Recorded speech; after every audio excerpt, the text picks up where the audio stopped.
How's it going, folks?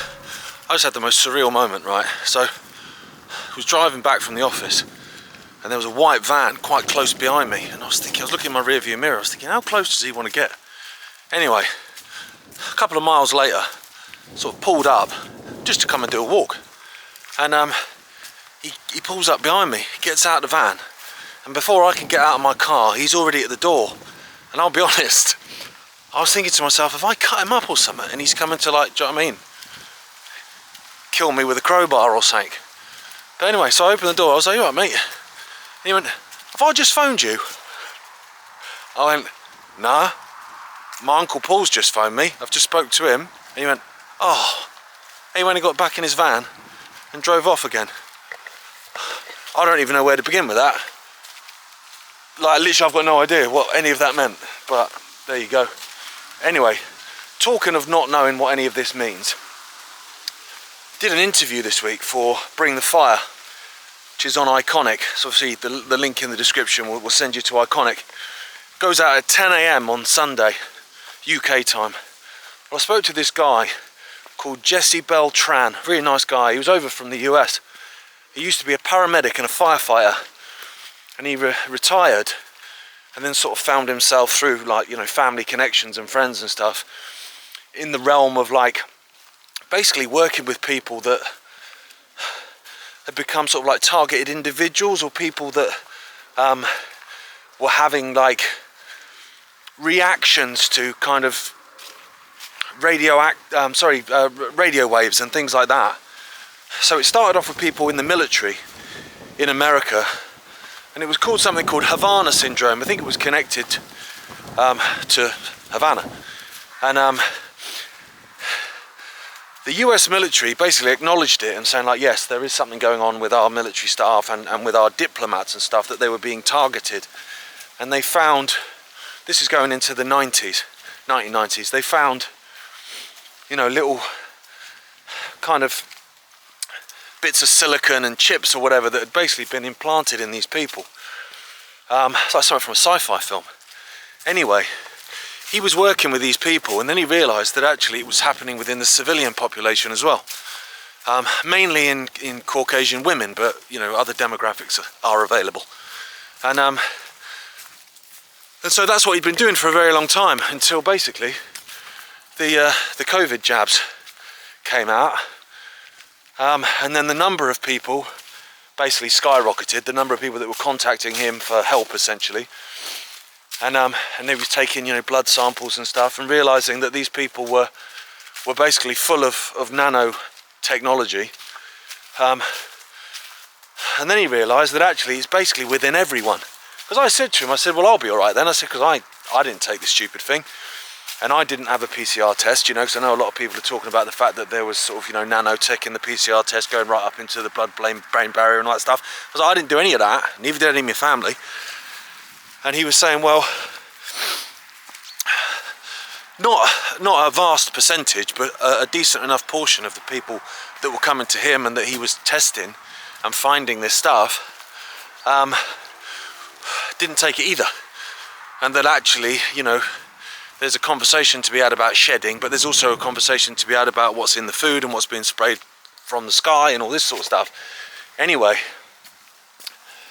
then he was basically saying that it seemed to him that the people that were almost changing in terms of, like, well, feeling rough and brain fog and stuff, but their character was changing, that they were essentially people that were activated, and that actually pretty much everyone around has got this stuff in them.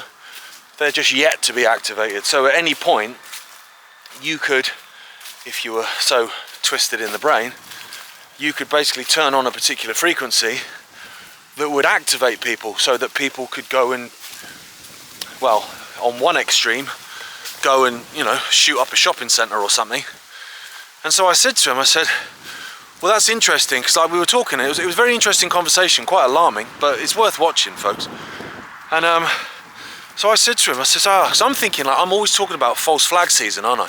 In that they use these things to, you know, garner consent through fear and stuff for their, you know, dystopian dreams. So I was saying, you know, at the end of the day, you could you could essentially just activate certain people and they could go and commit a horrendous act, which doesn't necessarily make them horrendous people, because they're not in control. Do you know what I mean? And I know people will know about, you know, MK Ultra and stuff like that, and people like Sirhan, who apparently killed RFK, Bobby Kennedy, you know, senior, remembers before and remembers after, but the period, like, so it's almost like he was in some kind of trance. Not that I believe he pulled the trigger, and I don't think RFK Jr. believes he pulled the trigger either. But so I know that's something, you know, people have known about for a long time in terms of MK Ultra and mind control and stuff like that. But we're talking like the mass population. So you could literally activate someone to do something. And then I was thinking, well, actually you wouldn't even have to. Because yes, you could do that. And they would go and commit a horrendous act, which would, you know, allow the establishment to bring in emergency powers and all that kind of stuff. Yes, you could do that. But if you've got everyone essentially riddled with this stuff coming from the skies in our foods, and obviously those that did roll up their sleeve, then surely could you not basically just activate an apathy among the population?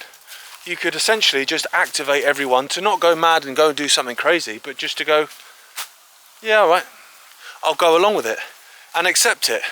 And then you could just introduce whatever you wanted and not have a resistance, because basically everyone's been, you know, put into a state of being so docile that they'll just kind of accept it.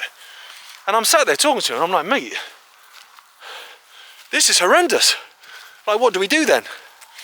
And so he's talking about various ways and means and lots of different protocols that they're working on. He said something called Masterpiece and Zeolite and things, and you've probably heard of them. I've used Zeolite before, and apparently how that can make a difference in terms of this nanotech. But it brings in a whole nother angle, doesn't it, to what's going on with people. Because I mean, I'll be honest, I've not necessarily noticed it so much, because like my friends that went kind of crazy over the COVID stuff and kind of fell out with me, one, there wasn't very many of them, because as I've said before, I lost the normies a long time ago, but also they kind of went early doors. They went a bit George W. Bonkers early doors, and so I've not seen them since, and I've not seen their character change. It may well have done, but I don't know. But then I've spoke to lots of people that have said that they have loved ones and family members and friends and old work colleagues and stuff like that they think are basically not the same character as they were before they went and did something like that. Hey mate. And so I do wonder, you know, if there's something in that actually these people, maybe the ones that rolled up their sleeves, but also those that are just, you know, either more susceptible, or, I mean, hell, I'm out walking all the time under this rubbish. That don't bode well for me, does it, folks? So it's interesting. So if you see my videos start to change, you see my character start to change, let me know in the comments, and I'll be straight on the phone to Jesse going, mate, hurry up with that protocol, I need sorting out. I'm laughing because that's my reaction to stuff, because it's better than, I don't believe in fear anyway. I also believe that the power of the human mind is far more powerful than anything they can throw at us. I believe that. So I think a lot of our power comes from knowledge. You know, where you know something and therefore it doesn't have the same effect on you. Like, for instance, subliminal messaging. We've all seen it, you know, where someone shows you a picture and they'll be like, there's that famous one with the flowers, and they show you the picture and you go, yeah, it's just 3 flowers, and they go, no, it says sex. And you look at it and you're like, shit, it does. It says sex right in the middle of it. And then next time you see that picture, first thing you see is the word sex. So that subliminal messaging doesn't work anymore, because you're aware of it. But before you were aware of it, it was going straight there into your subconscious without any knowledge whatsoever. So maybe it's like that. Maybe, okay, this sounds daunting, and I would encourage you, if you can, watch it. It's on Ickonic.com, like I say, 10 AM Sunday UK time.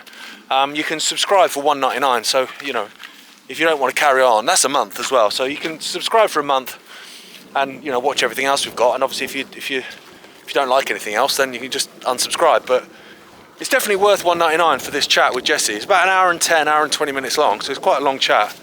And yeah, part of it is daunting, like I say, it's a bit kind of, geez mate. But then, you know, towards the end, he is coming up with solutions and stuff that made me feel a little bit more, a little bit more upbeat.